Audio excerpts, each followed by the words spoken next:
মৃত্যুর পরে যেসব কর্মকাণ্ড আছে আমি জীবিত অবস্থায় সেসব করে ফেলতে চাই। যেমন ধরো কুলখানি, 40 আর ফকির খাওয়ানো। আমার কুলখানির খাওয়ানো হবে, সেখানে আমি থাকবো না, তা হবে কেন? আমি নিজে যত্ন করে বসে খাওয়াবো। হাত তুলছিস কেন? আমি কিছু বলার অনুমতি প্রার্থনা করছি। আমি কি এখানে স্কুল খুলে বসেছি যে তুই হাত তুলবি? আর নামা। আমার কবরের যে ডিজাইনটা করা হয়েছে, ডিজাইন মতো আমি কবরটা বাঁধিয়ে ফেলতে চাই। এটা অবশ্য মন্দ না। তাহলে আপনাকে সঙ্গে নিয়ে আমরা সবাই প্রতি শুক্রবারে জুমার নামাজের পর কবর জিয়ারত করব আর ফাতিহা পাঠ করব। আমার সঙ্গে রসিকতা করছিস? জি। কেন? কারণ বাবা, একটা বয়সের পরে ছেলেরা সবাই বাবার বন্ধু হয়ে যায়। 16 বর্ষে তো পুত্র মিত্র বদাচার, তাই না ভাইজান? তাই তো মনে হয়। তুই আমার বন্ধু? নে ধর, খা, সিগারেট খা।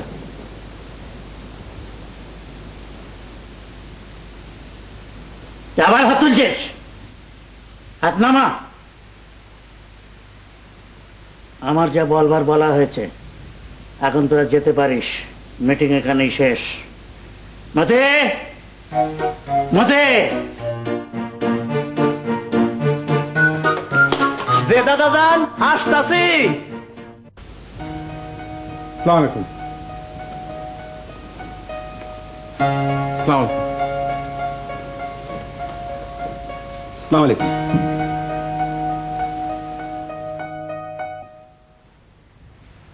তোমরা কি জানো তোমাদের দু বোনকে আমি ভীষণ হিংসা করি? হিংসা করেন? হিংসা করি। কারণ তোমাদের জীবন কত আনন্দময়, চিন্তা নেই, ভাবনা নেই, ঘুরছো ফিরছো বেড়াচ্ছ, কি মজা। অথচ তোমাদের মতো বয়সে আমি যে কি কষ্ট করেছি। কিসের কষ্ট? সব রকমের কষ্ট। আমি তো থাকতাম আমার দুঃসম্পর্ক এক মামার বাড়িতে। এক রাতে হলো কি জানো, রাত তখন বাজে 12টা। মামি আমাকে বললেন এক্ষুনি বেরিয়ে যা, এক্ষুনি বেরিয়ে যা বাড়ির থেকে। আচ্ছা একবার চিন্তা করে দেখো, আমার বয়স তখন 16, আমি রাত 12টার সময় কোথায় যাব? আপনি তখন কি করলেন? ওসব গল্প বাদ দাও, আরেকদিন করা যাবে। তা চেতে তোমরা দু বোন আমাকে গান শোনাও। বুঝলি, তুমি যখন মাঝে মাঝে রাত্রিবেলা ওই গানটা করো না, জলে ভাসা পদ্ম, আমি মুগ্ধ হয়ে শুনি। কিন্তু মজার ব্যাপারটা কি জানো? মজার ব্যাপারটা হচ্ছে তুমি কিন্তু জলে ভাসা পদ্ম না, তোমরা দুজন হচ্ছ টবের যত্নের গোলাপ। আমি সত্যিকারের জলে ভাসা পদ্ম। আপনি এমন দুঃখী দুঃখী গলায় কথা বলবেন না তো, আমার কান্না পেয়ে যাচ্ছে।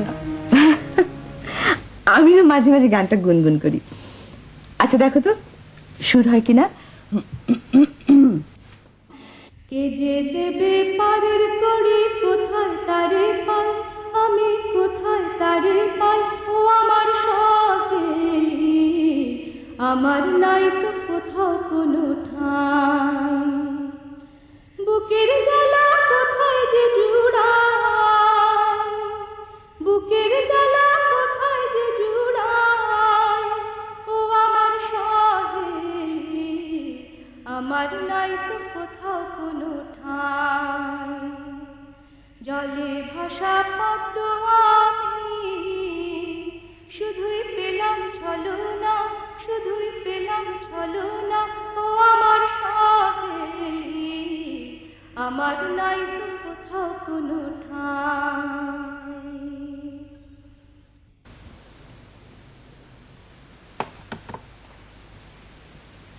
দাদা যান,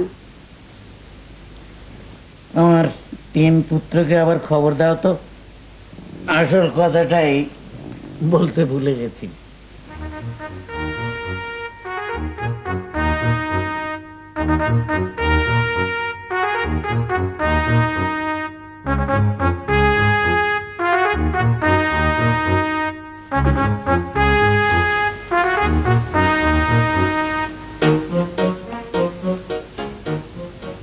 সালাম আলাইকুম। সালাম। সালাম আলাইকুম।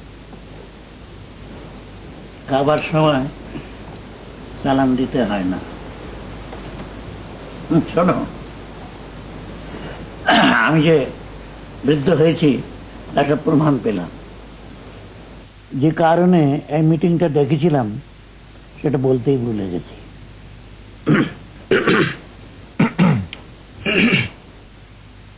মৃত্যুর আগে আসল যে কাজটা আমি করে যেতে চাই সেটা হচ্ছে আমার 2 নাতনির বিয়ে দিতে চাই। বিয়ে দিতে চান? বাচ্চা দুটো মেয়ে? তোদের মাকে আমি যখন বিয়ে করি তখন তার বয়স ছিল মাত্র 12, কঙ্কা এখন 18, তিতলি 19। আমি জানি বয়সটা একটু কম, কিন্তু তোদের বলতে আমি ভরসা রাখতে পারছি না। ভরসা থাকার কথাও নয়। একই দিনে 2 বোনের বিয়ে হবে। তিতলি কঙ্কাকে এখন কিছু জানাবার দরকার নেই, ওরা আপসেট হয়ে যেতে পারে। সব ঠিকঠাক হয়ে যাবার পরে জানালেই চলবে। তুই হাত তুলেছিস কেন আবার? আমার ধারণা অতিরিক্ত মৃত্যু চিন্তা আপনার লজিককে এলোমেলো করে দিয়েছে। মস্তিষ্কের যে দিকটা লজিককে কন্ট্রোল করে সেই দিকটা মানে সেরিব্রাল কর্টেক্স বড় বেশি চাপের উপরে পড়েছে। আপনার মৃত্যু ভয় দূর করতে পারলেই আপনি তিতলি এবং কঙ্কার বিয়ের কথা ভুলে যাবেন। তো এখান থেকে বেরিয়ে যা। জামিল, টেলিফোনটা নিয়ে আয়। আমার কাছে কয়েকজন ভালো পাত্রের সন্ধান আছে। বাবা, আপনি কি সত্যি সিরিয়াস নাকি? আমি যখন সিরিয়াস হই তখন কতটা সিরিয়াস হই সে সম্পর্কে তো তোদের ধারণা থাকা উচিত। অনেকদিন ধরেই তো দেখছিস। এবং যতই দেখছি ততই অবাক হচ্ছি। তুই আমাকে দেখে যত না অবাক হচ্ছিস, তোকে দেখে আমি তার 3 ডবল অবাক হচ্ছি। তোরা এখন যেতে পারিস, আমার কথা শেষ। আসসালামু আলাইকুম। সালাম আলাইকুম। আসসালামু আলাইকুম।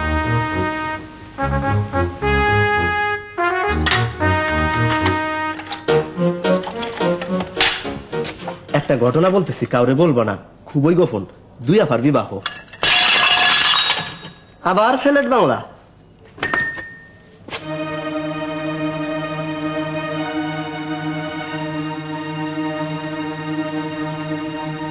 ভাইজান, কে? খুবই গোপন একটা ঘটনা, কাউরে বলবেন না। আপনার আল্লাহর দোহাই, তিতলি আর কঙ্কা বা শুভ বিবাহ। ও আচ্ছা। ভাইজান, তিতলি আর কঙ্কাপার শুভ বিবাহ। ও আচ্ছা আচ্ছা।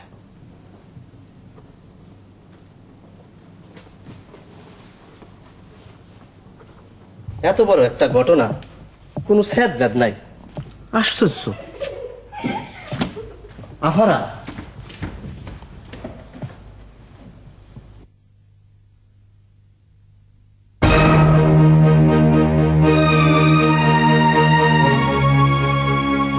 জামিল,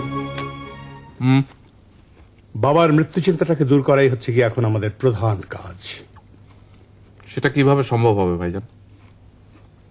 একটা কবরের মধ্যে বাবাকে শুইয়ে দেওয়া হবে, মানে কাটা দিয়ে কাটা তোলার মতো, ভয় দিয়ে ভয় তোলা। বাবাকে কবরে নামিয়ে দিবেন? সেটা সম্ভব নয় বলেই তো আমি এখন বিকল্প চিন্তা করছি।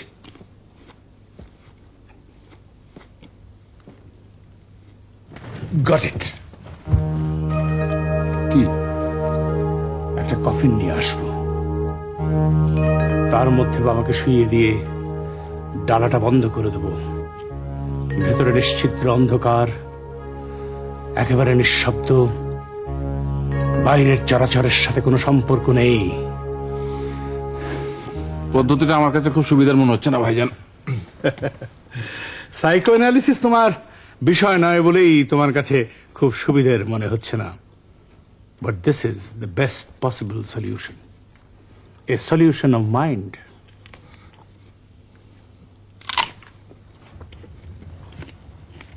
চলো বেরোনো যাক। কোথায় চলবো? চলো দেখি কফিন পাওয়া যায় কি না। সত্যি সত্যি কখন আনবো? যাবে, মিথ্যা মিথ্যি কোনো কর্মকাণ্ডে আমি বিশ্বাস করি না।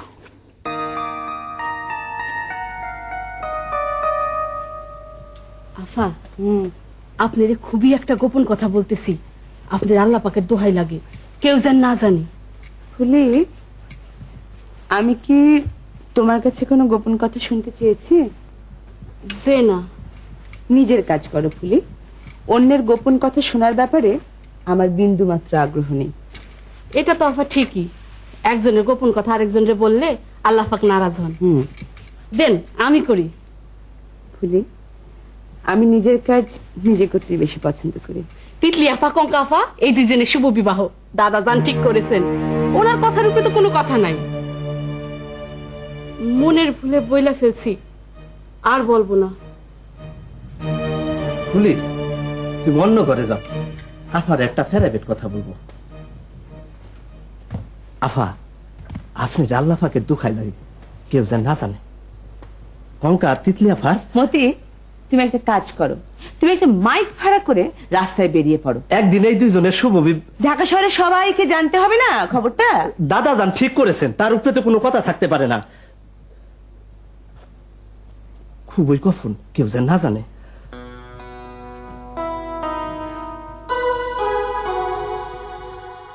তারপর আপনার অবস্থা এখন কেমন? ভালো, খুব ভালো স্যার। আপনার ওই কাগজ ছেঁড়ার সমস্যাটা দূর হয়েছে? জি স্যার। এখন তাহলে আপনি কাগজ ছিঁড়ছেন না? না স্যার, এখন কাপড় ছিঁড়ি। জি, বেশি না, এই রোজ ধরেন একটা শাড়ি অথবা দুটো শার্ট বা একটা লুঙ্গি, ব্যাস। তো এত কাপড় আপনি পান কোথায়? আপনাদের দোয়ায় ঢাকা শহরে আমার অনেক আত্মীয় স্বজন, রোজই একজনের বাসায় যায়। ও, আই সি। এই ধরেন আজকে আমি আমার ছোট শালি বাসায় গিয়েছিলাম, সেখান থেকে একটা কাপড় চুরি করে নিয়ে আসছি। এই এটা এখন আমি আরাম করে ছিড়বো স্যার। দেখেন কাপড় প্রিন্টটা সুন্দর না স্যার? আপনার মনে আপনি বলেন। রক্ত স্যার অনেক বেড়েছে। আমার ট্রিটমেন্ট অনেকটা হোমিওপ্যাথির মতো, প্রথমে বেড়ে যায়, তারপর একদম কমে যায়। আপা একটু ছিড়বেন আপনি? স্যার দেখেন দেখেন কেমন করে শাড়িটা ছিটছে।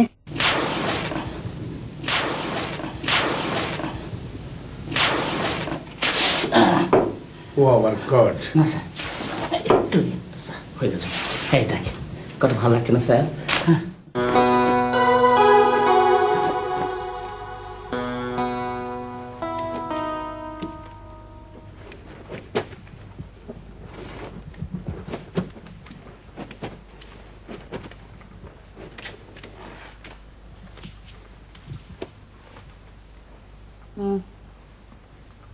আপনার কাপড় কি আপনি নিজেই কাছেন? এই নিন চা। চা? হ্যাঁ চা। এত অবাক হচ্ছেন কেন? আপনি হলেন রহস্যময় হিমু, আপনাকে কি আমি এক কাপ চা বানিয়ে দিতে পারি না? নিন। Thank you. আচ্ছা, আপনি কি কঙ্কাকে একটা গোখরো সাপ এনে দিয়েছিলেন? কেন জানতে পারি? কঙ্কার তিতলিকে আমি খুব পছন্দ করি, ওরা কিছু চাইলে আমি না বলতে পারি না। ও আচ্ছা আচ্ছা, তার মানে কঙ্কা বা তিতলি এদের মধ্যে কেউ যদি এসে আপনাকে বলে যে ছোট চাচা আমার আর বাঁচতে ইচ্ছে করছে না, আমাকে একটু পটাশিয়াম সাইনাইড এনে দাও, আপনি সঙ্গে সঙ্গে সেটা এনে দেবেন।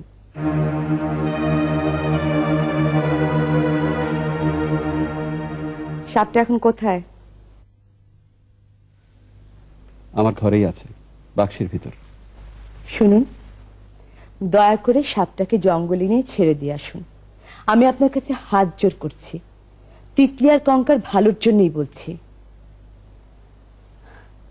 আপনার মতো ওদেরকে অতটা ভালোবাসি না, কিন্তু কিছুটা ভালোবাসি নিশ্চয়।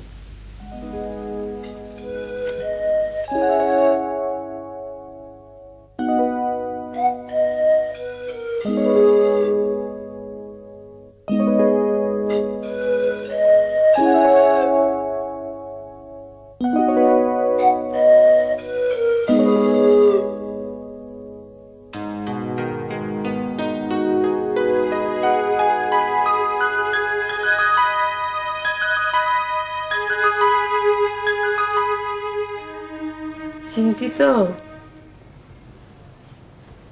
খুব বেশি চিন্তিত? ওফো, তোমরা তোমাদের এই বিয়ের ব্যাপারে দুশ্চিন্তাটা মাথা থেকে সরাও তো। আপনি দাদাজানকে চেনেন না, তিনি সত্যি সত্যি বিয়ে দিয়ে দেবেন। ওফো, দাদাজানকে না চিনলেও আমি তো আমাকে চিনি না কি? আমি কখনোই এ বিয়ে হতে দেব না। তোমরা তোমাদের লেখাপড়া চালিয়ে যাও, বিয়ের সময় হলে বিয়ে হবে। দাদাজান আপনার কোনো যুক্তিই শুনবেন না, তার মতের বিরুদ্ধে কেউ কিছু বললেই তিনি রেগে যান। মতের বিরুদ্ধে? আমি তো তার মতের বিরুদ্ধে কোনো কথাই বলবো না, আমি তার সমস্ত উপদেশ মেনে নেব। তারপর তারপর কি? তারপর একটা তারপর। এখন একদম নিশ্চিন্ত হয়ে যাও। সত্যি নিশ্চিন্ত থাকবো? জি। Thank you.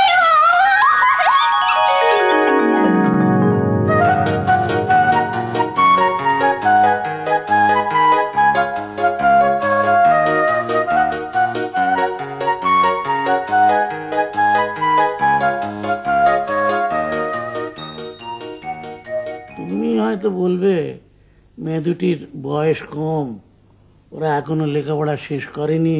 তা বলবো কেন? লেখাপড়া শেষ করেনি, বিয়ের পরে শেষ করবে।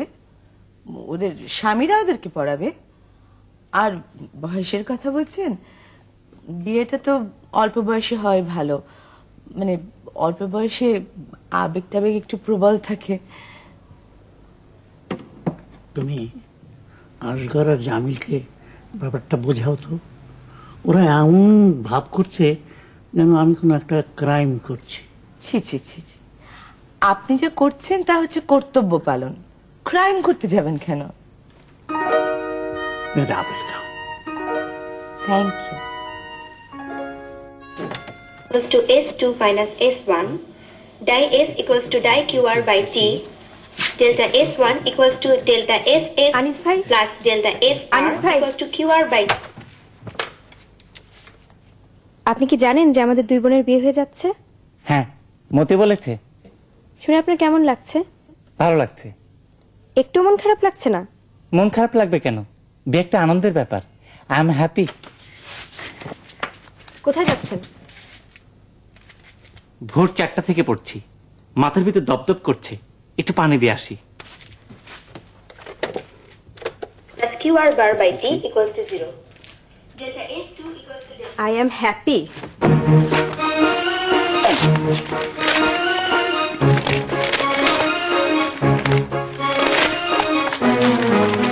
delta S1 equals to delta SS plus delta SR equals to QR by T plus QR bar by T equals to 0. Delta S2 equals to delta S slash S.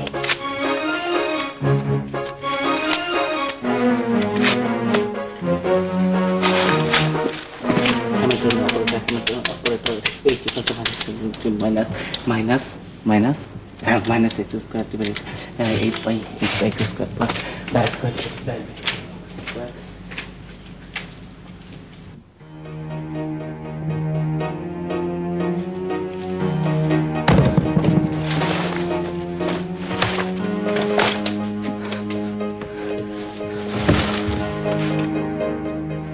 কি হয়েছে?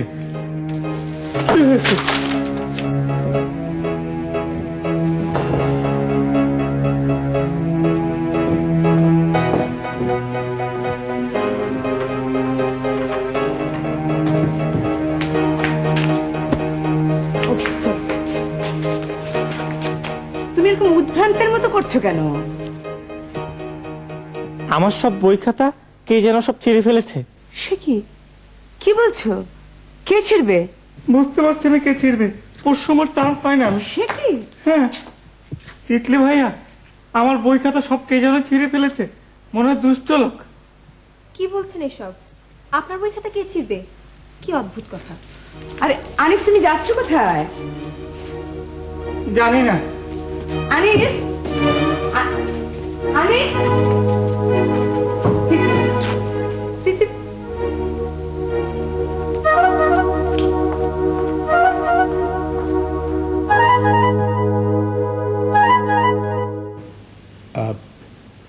আনিস,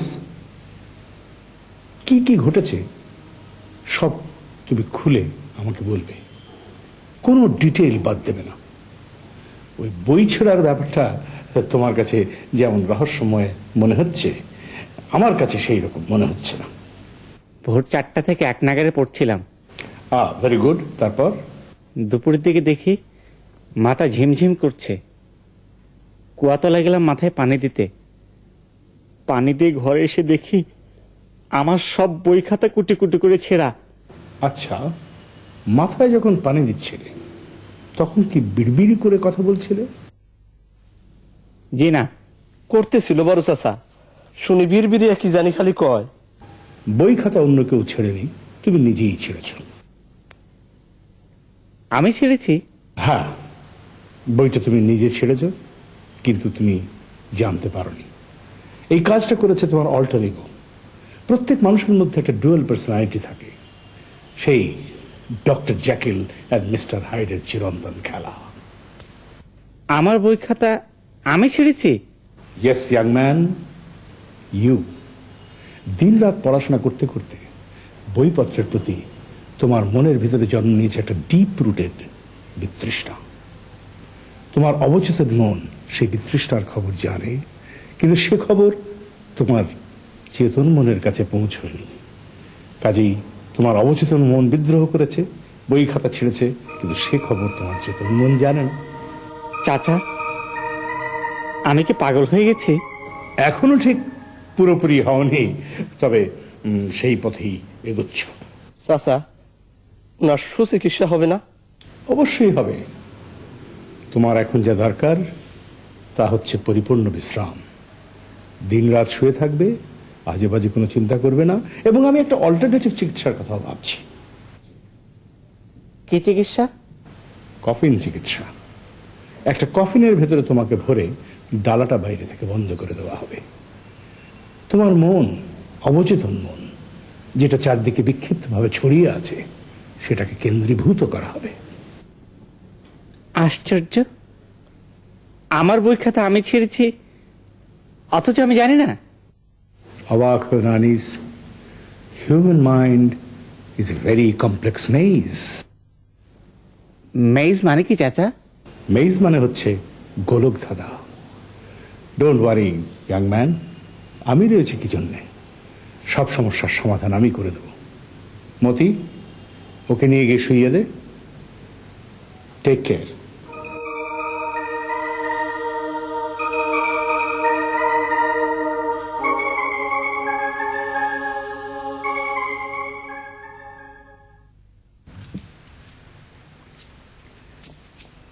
তুমি এখানে শুয়ে আছো কেন?